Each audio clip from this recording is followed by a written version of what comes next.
नमस्कार, मैं हूं कुलदीप कुमार राउत और आप देख रहे हैं फॉरवर्ड न्यूज़। आखिरकार देश में चल क्या रहा है, जो मामला निकल करके आया है आप सब उससे वाकिफ़ हैं। मामला कहीं और का नहीं है, मामला राजा रघुवंशी का है, मामला सोनम का है। इन चीज़ों को लेकर के देश में एक समाज में क्या संदेश जा रहा है, आखिरकार ये शादी क्या मजाक बन करके रह गया है। हालांकि इनका तो लव मैरिज था भी नहीं, अरेंज मैरिज था। दोनों परिवार काफ़ी खुश थे। लड़की वाले की तरफ से ये लग रहा था कि चलो लड़की का शादी यानी कि हमारी बेटी का बहन का शादी एक अच्छे घर में हुआ है। लेकिन किसको पता था 11 को शादी होगा और 23 को उसी लड़का का हत्या कोई और नहीं बल्कि उसकी ही पत्नी करवाएगी। ये काफ़ी गंभीर विषय है और गंभीरता से हम चर्चा करेंगे। हमारे साथ जून मेसी जी मैडम है, लगातार तमाम मुद्दों पर बेबाकी से अपना बयान रखती हैं, पत्रकार हैं, सोशल एक्टिविस्ट है। आपका बहुत बहुत स्वागत है। इन मामलों को आप कैसे देख रही हैं, क्योंकि कभी नीला ड्रम का मामला आ जाता है, कभी सोनम का मामला आ जाता है, कभी कुछ।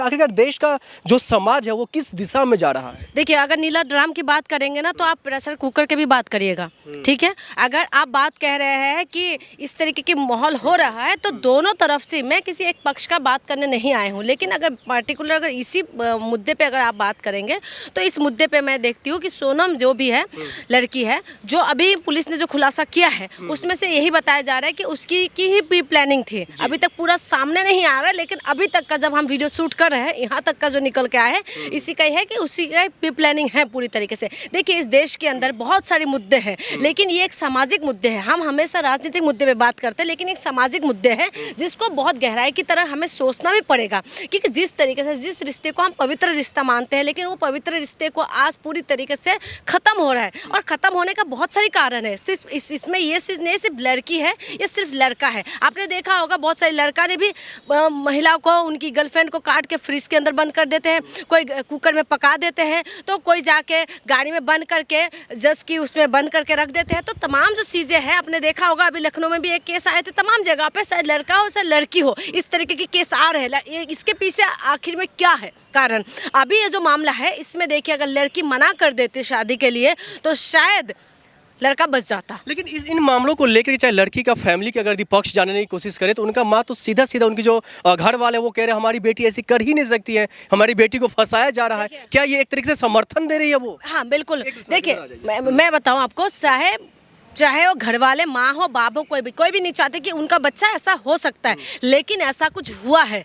अभी कुछ दिन पहले हमने मुस्कान के मामले को देखा था। देखिए, लड़का हो लड़की हो, दोनों पक्ष में गलती होता है और दोनों पक्ष गलत है। इसमें यह नहीं है कि मैं लड़की हूं तो मैं लड़की की पक्ष लूंगी, आप लड़का है तो लड़का की पक्ष लेंगे। इसमें हम लोग दोनों को बराबरी तरीके से देखना पड़ेगा। अगर लड़की मार के अगर ड्रम के अंदर बंद कर रहा है तो लड़का भी मार के कुकर में सीटी लगा रहे हैं, ठीक है, दोनों ही बराबरी कर रहे हैं। लेकिन बात यह है कि इसमें अगर तुम शादी नहीं करना था तो तुम पहले मना कर देते। और घर वालों का भी बहुत बड़ा दोष होते हैं। आपने देखा होगा गाँव जगह पे, शहरों में तो थोड़ा सा कम है, लेकिन गाँव में क्या होता है ना, गाँव में लोगों को जोर जबरदस्ती शादी कर दिया जाता है।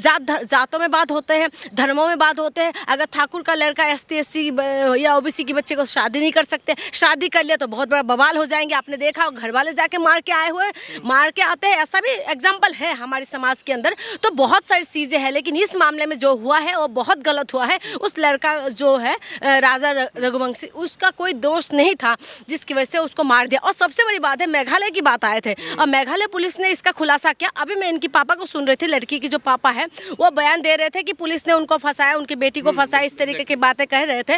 लेकिन मैं आपको बता दूं, मेघालय मेरी पड़ोस की राज्य ही है। मैं असम से आती हूँ, मेघालय मेरी पड़ोस की राज्य। रिसेंटली मैं घर से आया हूँ, मैं मेघालय खुद घूम के आया हूँ, ठीक है। जब ये लोग मेघालय में थे, शायद उसी आसपास मैं 13 तारीख को घर गई थी, उसी के बाद मैं भी मेघालय पहुंची। डेट मुझे देखना होगा कितना तारीख था, बट मैं भी मेघालय के आसपास ही घूम रही थी और वहाँ की एरिया मुझे पता है। अभी नहीं गई हूँ, मैं बचपन से देखा है मेघालय क्या है। और हम लोग जो उस एरिया के आसपास रहते हैं उसमें ऐसा कोई आज तक मैंने देखा कि ऐसा कुछ भी नहीं होते टूरिस्ट के साथ, खास करके, ठीक है। आपको मैं एक बात करके ख़त्म करूंगी, फिर आप सवाल करिएगा। और जो बातें इल्ज़ाम कह रहे हैं कि मेघालय में ऐसा होता है, मेघालय में मुझे नहीं पता कि ऐसा क्या होता है, लेकिन महिला वहाँ पर बहुत सेफ है, खास करके महिला। क्योंकि वहाँ पर जो महिला, आप दुकान में चले जाएंगे वहाँ पर महिला मिलेंगे, बाजार में चले जाएंगे वहाँ पर महिला है। खास करके वहाँ पर राज जो है महिलाओं का ज़्यादा औधा ऊपर रहते हैं और महिलाओं को बहुत रिस्पेक्ट होते हैं। मैं अपनी बहन से जब बात करी तो उन्होंने भी ये बताया कि हम रात को भी आ जाते हैं ना मेघालय घूमने के लिए, शिलोंग घूमने के लिए, तो बहुत सेफली आते हैं। बाकी राज्य में आप जाके इतना सेफ फील नहीं करेंगे जितना मेघालय के अंदर होता है। जब ये बात आई थी